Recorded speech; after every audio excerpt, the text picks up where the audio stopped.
I like that. I like it a lot. Hello, and welcome to The Jib. This podcast is about the many and varied schemes of the many and varied U.S. law enforcement and intelligence agencies, organizations, and committees, and how stupid and funny they all are. Join us on our merry journey through space and time. I'm Barry. You might recognize me from popular Irish dating reality show, First Dates Ireland. Yes, you were definitely on there.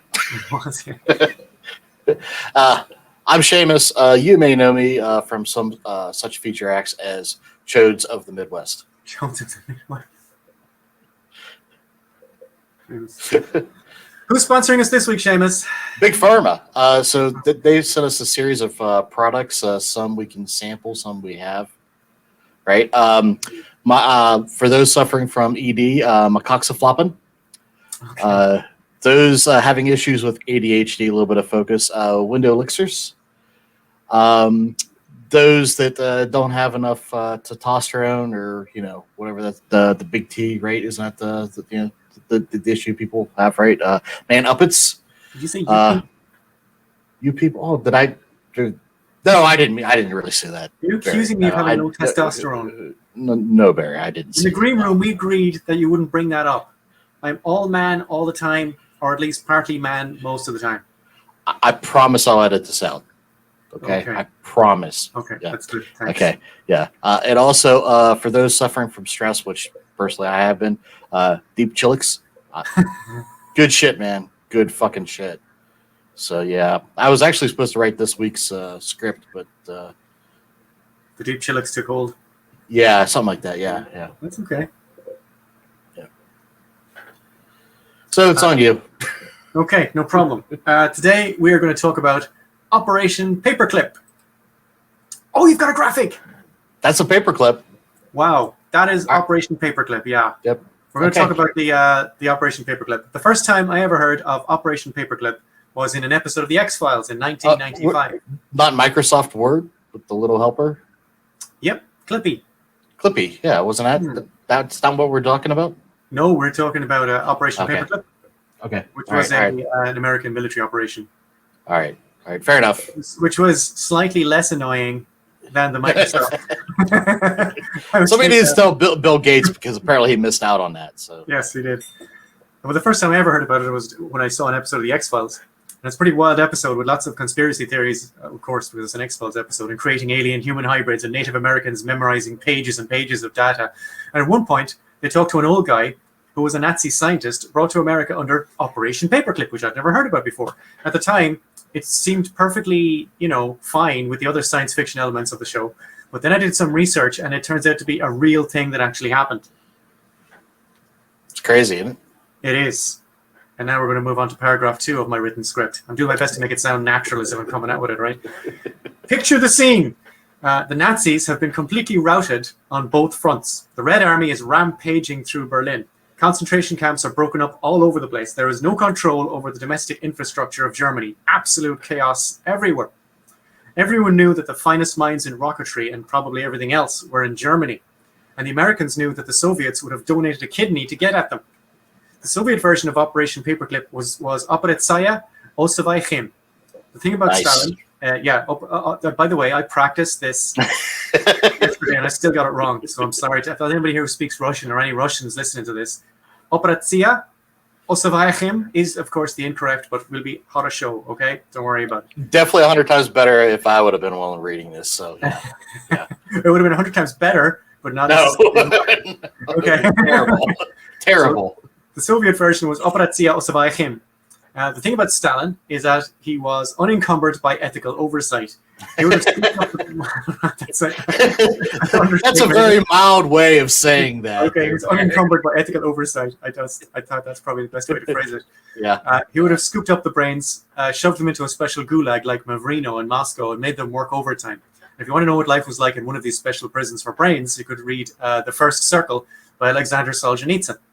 Russians would be on the moon, and I quote from the book, next Tuesday. All right. Even without Paperclip, the Soviets launched the first satellite into orbit in 1957. So they were ahead of the Americans on the space program, even without Operation Paperclip.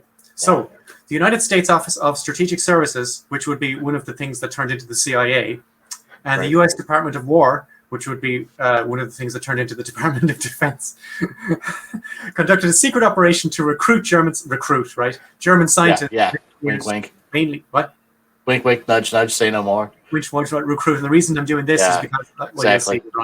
German scientists and engineers to work mainly in the rocket development program, which would eventually become a series of space adventures under NASA in 1958. NASA was incorporated in 1958 by a special, as far as I know, it was a government act signed by Eisenhower. But right.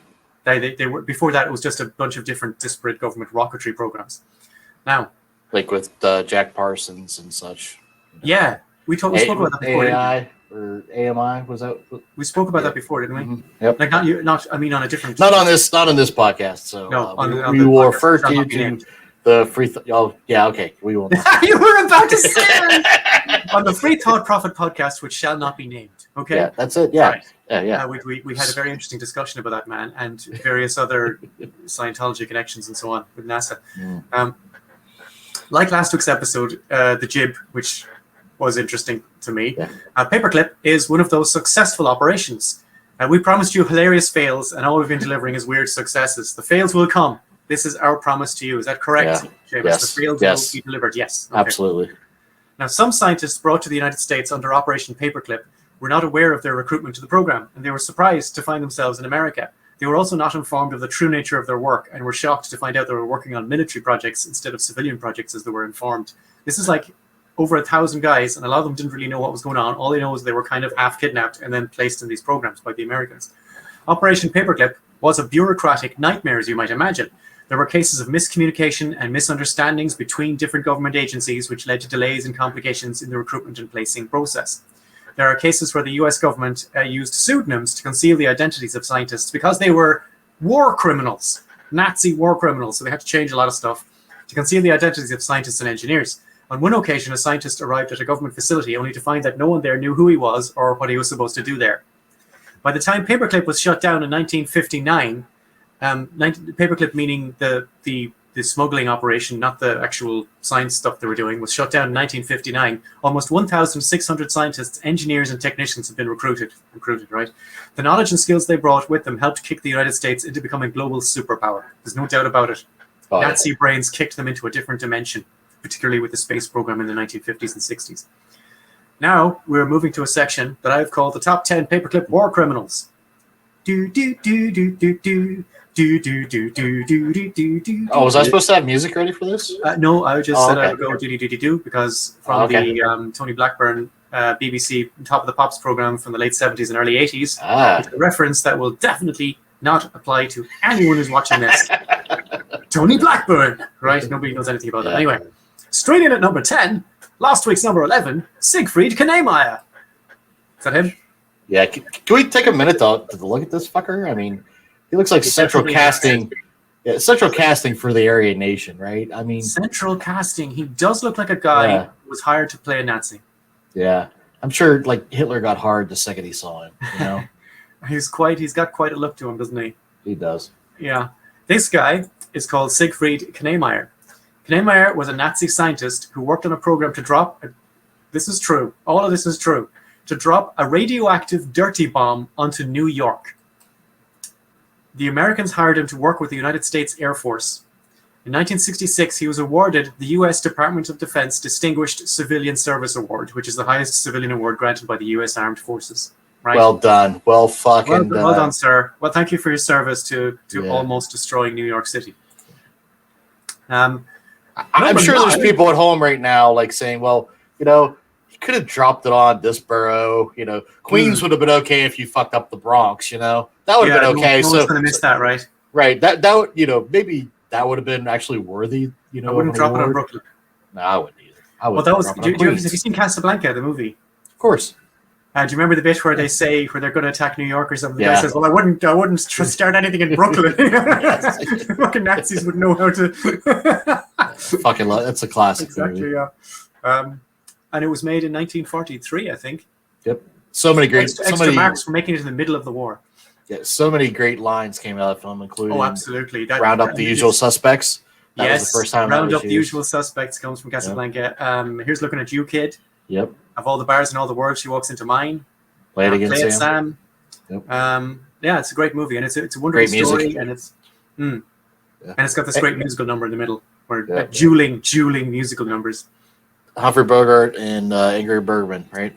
Yep, and bunch of other actors. Peter Yeah. Lorre, who was an escaped. Peter Lorre, I fucking forget him. He was an escaped guy out of the Nazi regime. Oh, shit! And who's the one who plays the French officer?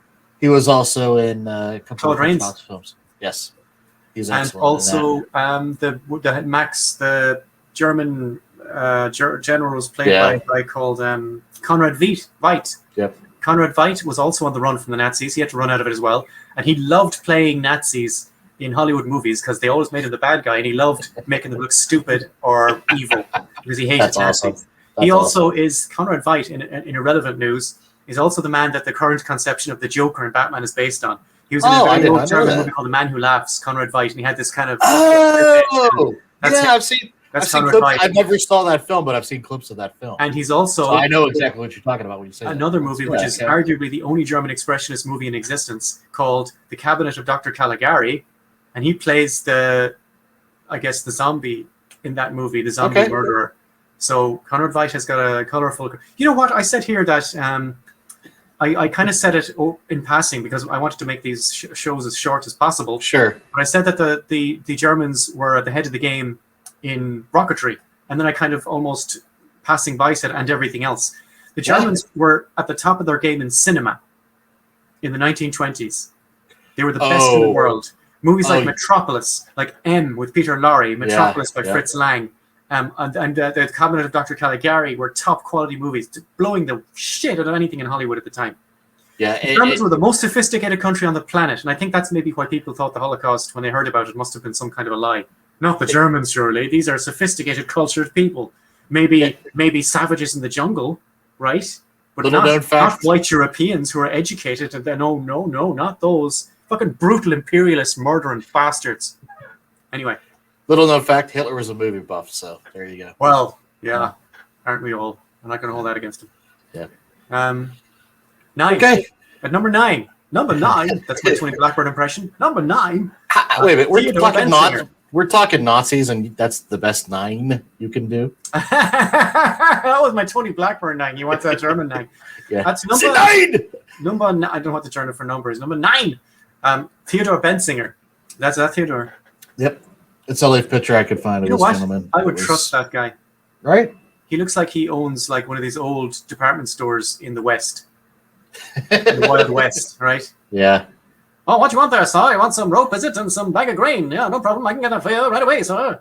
Yeah, but actually, he's a fucking Nazi, so. He looks like my middle school history teacher, actually. Good guy. He looks like a middle school history teacher, yeah. But he's actually Theodore Bensinger. He's a scientist who worked closely with Himmler and was charged with war crimes at Nuremberg. Himmler wasn't that bad. He wasn't as bad as Hitler. No T in his name. Yeah, sorry. I'm at number 9. Wait until we get right. Theodore Bensinger, he worked closely with Himmler, which is not as bad as Hitler, and he was actually charged with war crimes at Nuremberg. His name mysteriously disappeared from the list of defendants, and he was brought to the US. Nobody knows how his name disappeared from the list of defendants at Nuremberg. It just wasn't there one day. The good news is he invented the ear thermometer while working his science stuff in America. The ear thermometer. That's helpful. His obits in the New York Times and The Guardian make no mention at all of his Nazi past. They just say, he's a great science man and he advanced science in various areas and he invented the ear thermometer, which he did. I guess we have to give him that. I believe the term you're looking for is whitewashed his history. Is that the... Is whitewash the word for when he starts, I don't know, there must be a better word. No, you know what? Operation, I'll tell you what he got. He got paperclip washed. Yes, this is what this is. This is basically a whole operation in washing criminals. Yeah. I'm at number 8. At number 8, we have Otto, Otto, which of course is a word for number 8 in a few different languages. Otto Ambros is this guy. He's also been confused for George Martin, the producer of the Beatles. Is that him? Yeah, it's him. Okay. Otto Ambros, the reason I'm asking is because I provided no visuals with my podcast, and Seamus had to dig up all the visuals, so they're going to come as much as a surprise to me as to you. Otto Ambros was a chemist, and he was a decorated Nazi who helped develop sarin gas, which was named after the initials of the scientists who made it. Ambros is the A in sarin. I don't know if you remember the Tokyo sarin gas attack, Oh yeah. but this guy was part of the team that invented it, nerve gas. After being convicted of Hey, wait a minute. He was what in the sarin gas? he's the A. Ambrose. Hey! Yeah, nerve gas that kills people. Hey! Hey, That's me. He just walked around and said, "Hey, remember me? I'm the A guy." That's right. Yeah, motherfuckers. Oh Lord. When you think of gas, think of A. When you think of sarin gas, I want you to kind of go sarin gas. Try to think of me, right? After being convicted of war crimes at Nuremberg and serving a sentence, he moved to the U.S. and worked with Dow Chemical Company and the U.S. Army on their chemical program. which is about as bad or on par with the Nazis as you can be. The Dow Chemical Company. Yeah, Pretty much, yeah. Silent Spring. Privatized Nazism. Yes, privatized Nazis. Also, whereas where Herr Bedsinger invented the ear thermometer, this guy apparently was heavily involved in the invention of and development of thalidomide. Oh, do you know what thalidomide is? Is that what's in steel that they use? No, thalidomide was a drug they gave to pregnant women to help sometimes women when they're pregnant have a hard time with cramps and feeling sick. And thalidomide was developed by a Nazi war criminal to help with that. And it turned out that what this drug did was it caused dramatic birth defects. Oh. Children were being born with stubby little arms and not enough toes and so on. They were quite dramatic. Do we know what his intentions were? Was it for that, or? I have absolutely no evidence to suggest he did it intentionally. It's just the opposite of ironic that he invented this thalidomide thing. I have no... a lot of these guys more or less went straight after Nazi Germany. You know, this is like about their Nazi past is their Nazi past. But the thing is that the CIA, what would become the CIA, did their best to make sure nobody would find out about it. Right. It's the cover-up, really. Number 7, Hubertus Struckold. Is that Hubertus? Yep. Again, that looks like a fine man, doesn't it? No, besides the Nazi uniform. Yeah, besides the Nazi uniform, I wouldn't immediately have pegged that as a Nazi uniform. Yeah, it is. Oh no, I can see it. I can see the swastika. Yeah. I can see it now. Yeah, fair enough.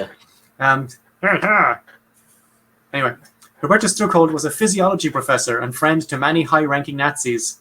He was involved in medical programs which used Dachau prisoners as test subjects. These experiments amounted to, and there's a whole description of this if you want to look at it. I recommend you don't do that and just accept my description of it as creative forms of torture. The US assigned him to work on the medical effects of space travel on the human body. He was also a part of the team that designed pressure suits and life support systems for NASA. 3 separate investigations into his war crimes resulted in nothing. However, what are we looking at here? That's him. Which one? The old guy that looks like this guy. Thank you. That is obvious now. Thank you. Yeah. Wow. Yeah. And he's not immediately being arrested and taken carried away. Yeah. Clearly a Nazi. Whitewash Nazi. Exactly. Normal Nazi walking among us. Nazi passed by the CIA. Yeah. Nazi passed by the CIA. Yeah. 3 separate investigations resulted in nothing into his war crimes. However, he did not suffer 0 consequences because in 1995, Brooks Air Force Base renamed the Hubertus Struckold Aeromedical Library to Brooks Air Force Base Library. That seems kind of odd. Yeah. So let's not say that his life was without consequence. Okay, he did pay for his crimes by having a library named after him, denamed after him. You know, you hear about people whining about the Holocaust and the bodies piled up, but this poor bastard had a library, and now people are going to forget. Yeah. In an early example of cancel culture, a library was renamed in the reverse of his honor. You know what? I often hear when people refer to cancel culture, this is when it started. So we're doing some really important work here on the podcast. Okay, we're doing the best we can. Yeah, I'm sure Joe Rogan's going to refer to us. He's going to explain that we did Joe's work. Right? Yeah, we'll take a percentage. I'm not above that. Number 6 is Arthur Rudolph. That's very funny. I would like an actual picture of Arthur Rudolph, please. That's our dear Mr. Rudolph. His friends called him Mo. Is that a real picture of him? Yeah. No, actually, he was actually charged with trying to hunt down Mo and Shemp. He successfully took out Curly, but All right. Shep and I Mo skip on the eluded joke. him. So Sorry. yeah, Okay. Sex, It's okay. or as Germans would call it, sex. Yeah. Arthur Rudolph was a leading member of the V2 rocket program. He was placed on. Oh, is that it? Yep, that's him. Wow. That is the shuttle. Yeah. He was placed on the US space program and was instrumental in several NASA operations. In 1984, the US government discovered his war crimes, which mostly involved using forced slave labor at Mittelwerk, the V2 production facility, and they denaturalized him, meaning they made him not an American. How did they discover? Did they like trip over the box of evidence that they had like? I don't know. Here's the receipts that we signed. I don't know. I mean, it's just a lot of these guys were subject to public investigations outside the government, and I think when the newspapers took off, the government couldn't really deny it. Yeah. Next, we have Reinhard Gehlen at number 5, or as the Germans would call it, fünf. Oh, now he looks every inch a Nazi. Yes. I don't know if it looks like he's sitting up very straight in his chair. The other slide, for some reason, let's see if it'll load. It wasn't loading a second ago. Yeah, it may not load. Oh well. He'll just have to be a Nazi. Sorry, CIA. Sie ist Reinhard Gehlen. Reinhard Gehlen was a chief Nazi intelligence officer who oversaw the brutal torture and interrogation of prisoners. He was recruited by the US for secret information he had about Russia, Soviet Russia. He then headed up a CIA-funded intelligence organization in West Germany, which was the Bundesnachrichtendienst. No, let me try that again. I'll take another run at that. The Bundesnachrichtendienst. That's all one word. Bundesnachrichtendienst. As part of this organization, he hired many former Nazis and known war criminals that he knew were Nazi war criminals. And apparently the Americans contacted him and said, "Are you hiring former war criminals?" And he said, "No." Number 4 is Major General Walter Dernberger. And that is... Which one is he? I believe he's the one laughing in the middle.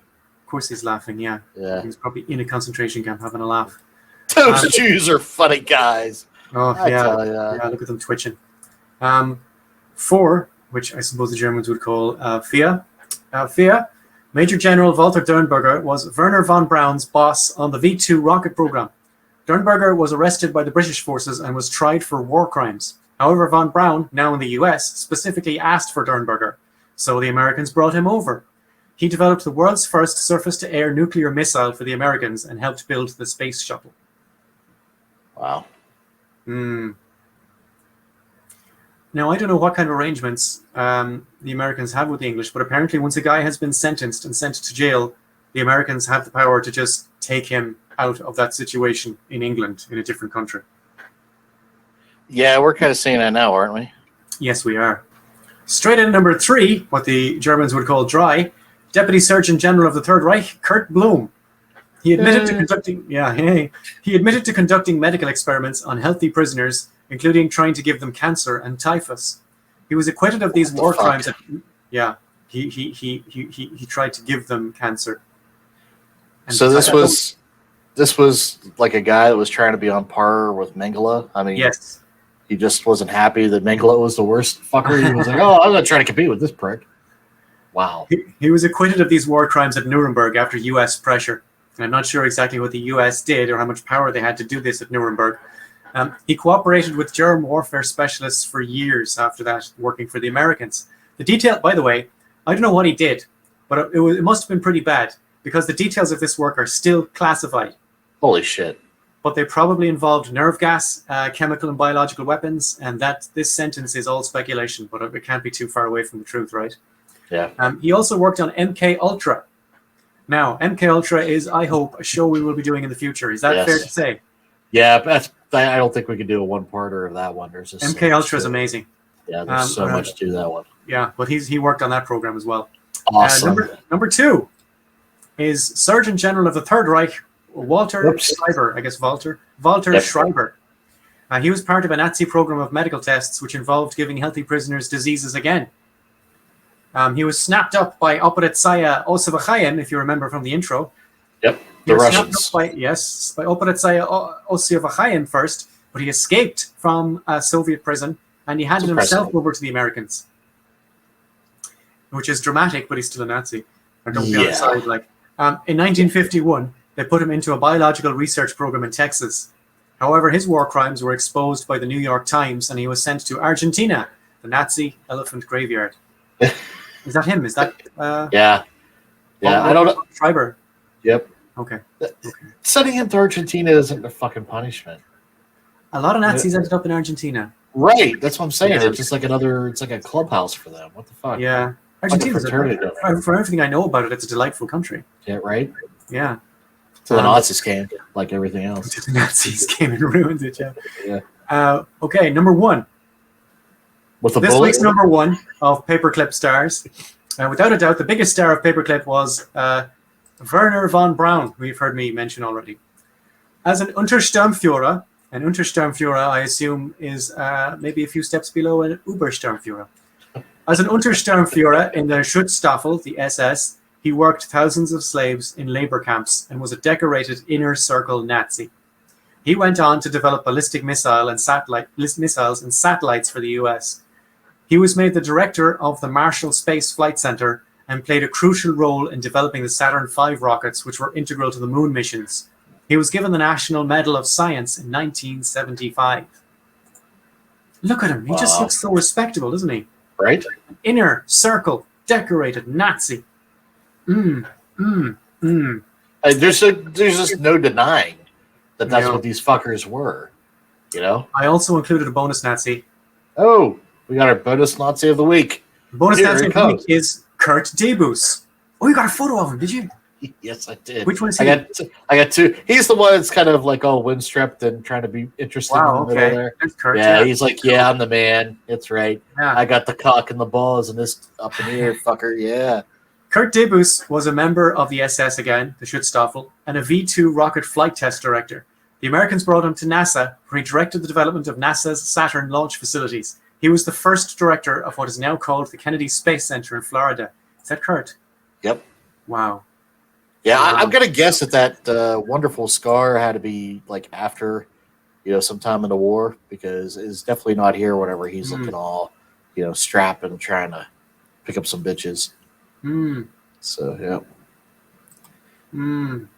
Yep. Somebody went all carving this all Frankenstein on his face. Not enough. The US government did not officially acknowledge the existence of Operation Paperclip until 1970. So the question is, Seamus, are we kind of okay with Nazis as long as they're working for us? No, I'm not. And you know what? The other thing I was thinking about this before. Yeah. How do the Nazis feel that, those that took a part in Paperclip, right? Yeah. The bulk of them, that worked at NASA, the whole plan was for them to get on the moon, right? Yeah. But now we know that they had to depend on a Jewish director to make a fake film of the moon landing to validate them at the end. So what the hell, guys? It was all for nothing. Kubrick really rescued them there, didn't he? Yeah, he did. Yes. Yeah. He did. You didn't. The moon landing happened. I'm not. The moon. Yeah, we're joking about. Yeah. Now, we have reached that point of the podcast that I like to say, "What's happening?" What's happening? What it is? No, what's new? Yep, that's What's what new? it is. Yeah, What's Happening was a great show in the 70s. But yeah. What Here, was happening? Okay.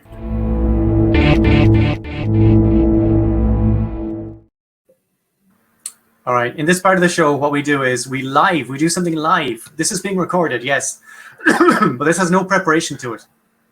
I did try to cheat by having prepared links, but I actually lost them. So we're doing it live now. What we do is we put CIA. That's what into you get. Google. That's what I get for trying to Yep. cheat. Yeah. Yep. What I do is I put CIA into Google, hit the news, and see if anything stupid or funny comes up, and then we do the same thing with FBI, right? So do you want to do it or will I do it? Now go ahead if you got it ready. Okay, I do not have it ready, but what I'm doing is I'm typing CIA into Google, Sorry. and Central Intelligence Agency, yes, I know what it is. Hitting the news tab and see what we got. Moscow blocks CIA, FBI websites citing false information about Russian armed forces. Okay. Can't imagine that, right? CIA director visits Israel and West Bank as concern over. Let's see what the rest of that thing says. As concern over violence intensifies, apparently the Middle East is violent, and in particular Israel. A Palestinian gunman shot a bunch of Jews in a synagogue yesterday, I think. Yeah. And in a military operation a few days beforehand, 9 Palestinians were killed by Israeli forces. So something's kicking off. Yeah, there's a lot of and in one neck of the woods where some of them were shot, they denied access for EMS to come and actually work. They do that. They stop ambulances and so on. Yeah, awesome. But a bunch of Jews being shot in a synagogue is horrific. Yeah, it's horrific. There's no. It's just horrific. They're just trying to say hello to their God and harming no one. That's right. They're not. What I mean is they're not military targets. It's not good. Another headline here says, "Why has the director of the CIA just visited Libya?" Yes. I'm not going to read that one out. Another headline says, "Former CIA spy and GOP Congressman Will Hurd addresses rumors of 2024 presidential run." And why not? Do you know him? No, but if he's already been affiliated with the CIA, why not? It's like never had that before, right? That's what Putin did. That's what George H.W. Bush did it too, right? Right. Yep. Old scan. Yep. CIA. The last one is CIA official doesn't envision chatbots replacing human analysts. Sure. Why would they? Chatbots is a whole other podcast for a whole other show. Will it, do you want me to do the FBI or do you want to do it? I got the FBI up here, so please do it. What do you got? FBI disrupts ransomware group targeting hospitals. So that actually sounds... That's them doing a good thing. Yep. We want to make fun of them, Seamus. Don't make them look good. Representative Illis Stefanicki, sure, to probe FBI's role into limo crash to kill 20. What crash? Some limo crash to kill 20 people. Oh, a limo crash. And the FBI were involved. Yeah, apparently. Okay. 103 years later, the Palmer raids unleashed FBI files. Something to do with Cuba solidarity in Puerto Rico. Oh, wow. Okay. So that sounds interesting. Yeah, that's kind of something we'd be interested in. Yep. FBI agents going through national cybersecurity threats. I got also the Russian bloc fake news.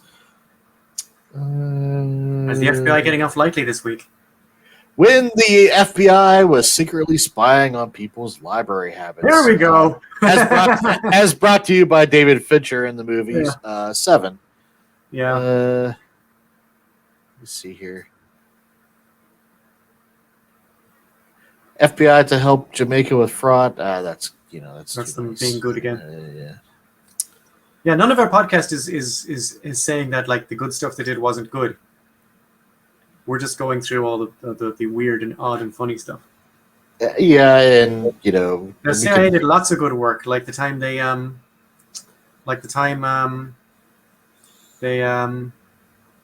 know what? Yeah. We'll worry about it later. Yeah, I would say the FBI has done more good work than the CIA, but it's probably marginal. I mean, well, the FBI is a functional police department, so they would accidentally at some point do some good work. Sure.